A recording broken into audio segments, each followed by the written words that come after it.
Hello, boys and girls.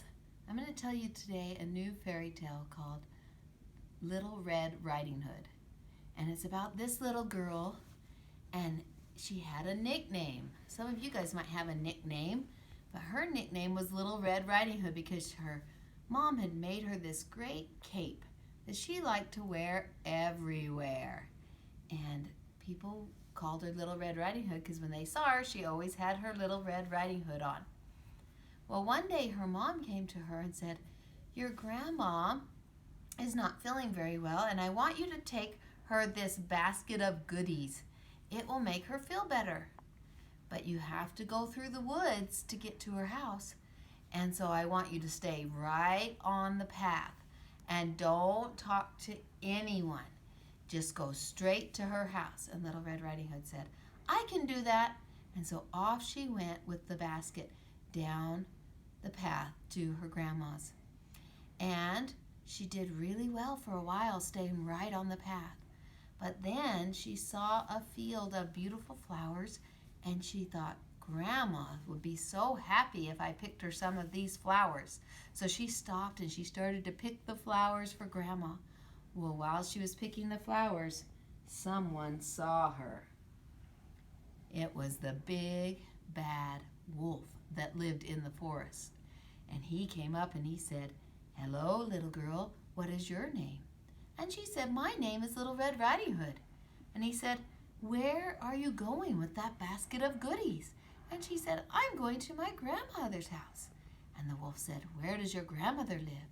And she said, "Down the lane at the end of the forest." And the wolf said, "Well, I'm sure your grandmother will love those flowers too. You should pick many more of them." And so Little Red Riding Hood continued to pick flowers. And you know what the wolf did? He ran straight for Grandma's house. So did Little Red Riding Hood follow what her mom said? To not talk to anyone and to stay on the path? Well, at Grandmother's house, the wolf came in and took Grandma and locked her in a closet. And then he took Grandma's hat and shawl and put them on and climbed into bed and pretended like he was Grandma. Well, Little Red Riding Hood came along and she knocked on the door. And Grandma, who was really the wolf, said, "Come in." And so Little Red Riding Hood went in. Well, when she saw Grandma, she thought something didn't look right. So she said, "Grandma, what big ears you have." And the wolf said, "The better to hear you with, my dear."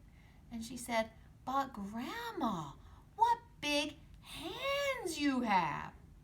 "The better to hold you with, my dear." "But Grandma, what big nose you have." "The better to smell your goodies with, my dear," said the wolf. But then Little Red Riding Hood said, "But Grandma, what big teeth you have."